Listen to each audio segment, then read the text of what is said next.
private jets, taking trips. Come back at 6, wake me and your child. And then won't lay today, make me wonder who you might have been playing with. Makes me wonder who you think. So, hello babes. Welcome back to my channel. It's literally been a while since I did a voiceover for you guys. So today I am going to be doing one. So I got this wig from Tuneful hair and it is a water wave wig. The lace is 13 by 6. The density is 180%. And y'all just get into how full this lace is. Like what? And the length is really on point. So today I'm going to be giving you guys a little tutorial on how I bleach the knots on my wig. Not necessarily the wig because I'm not bleaching the wig. I am bleaching the knots on the lace. So I always keep me a can of Got2b spray.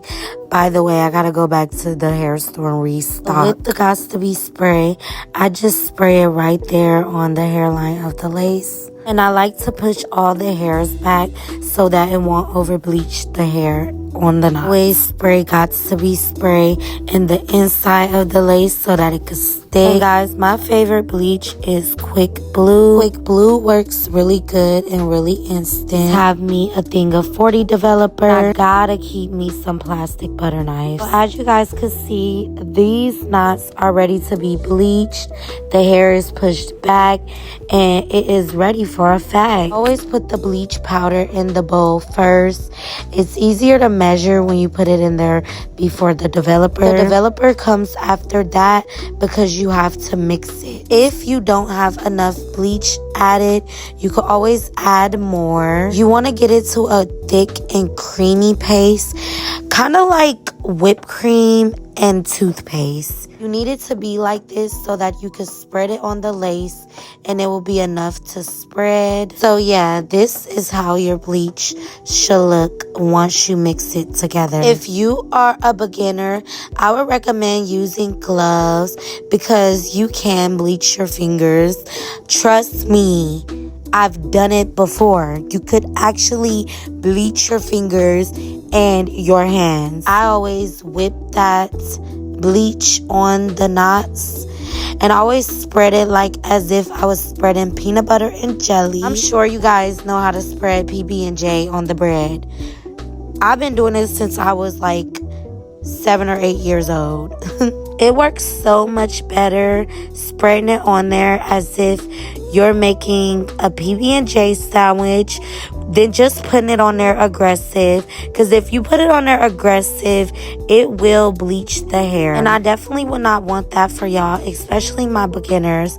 So make sure you be really careful when bleaching these knots, hon. I always like to check the hairline of the lace and in the middle of the lace to make sure I'm not over bleaching and getting it on the hair. Be really careful with this bleach because it is strong. Now look how perfect I laid that bleach on the lace. Make sure you set your timer for 30 minutes.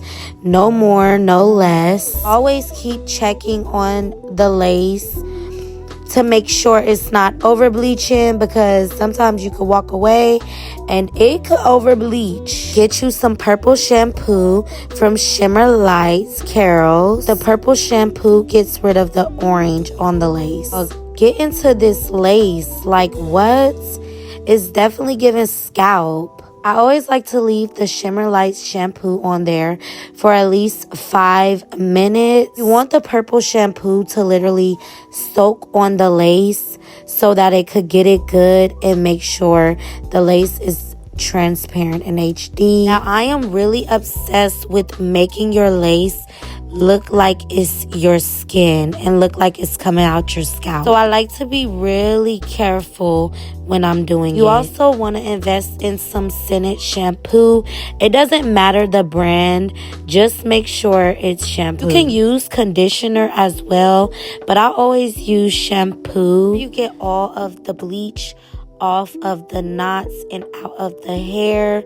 Make sure that you scrub it at least 1 or 2 times and dip it.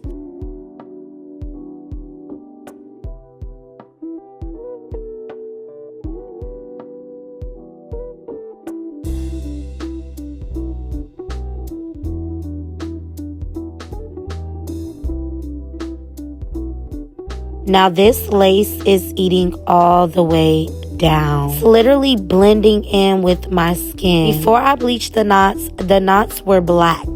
Okay?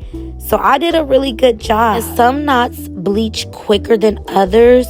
So you gotta be careful and pay attention to if the knots are big or if the knots are small. So in this process, I am spreading the edges away from the hair so that I could pluck the lace. It really only takes 5 to 10 minutes to pluck the knots on the lace. You don't want to over pluck, so you got to be really careful with the tweezers. You comb the hair back as you pluck the lace on the wig. It'll show you how much hair you plucked in that matter of time. Like water wave and deep wave wigs are the most easiest to pluck the knots on the lace. I feel like the hair comes out more quicker and more faster. As you guys could see, the lace is giving more of scalp now that I plucked it. Once I pushed the hair back, I seen how much hair I plucked and how much more I needed to pluck. It was coming together much more.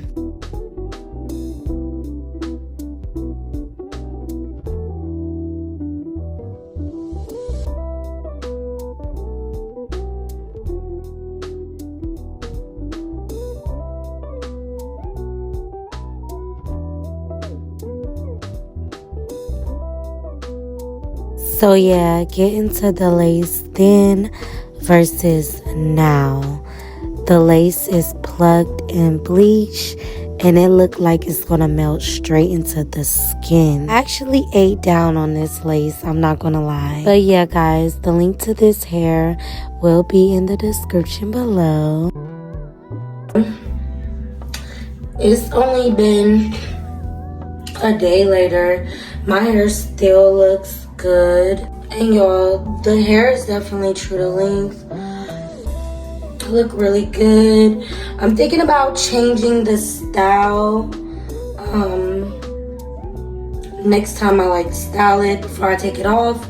But yeah, it looks super good. The lace is 13 by 6, so it's a full frontal.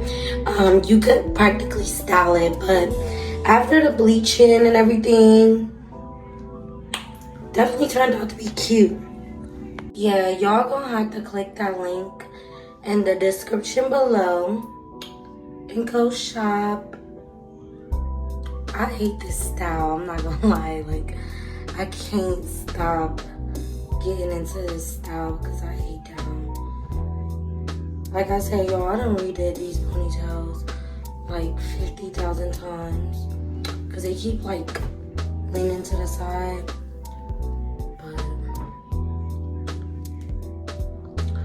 I hope you guys enjoyed this video, and I'm out. Playing with makes me wonder who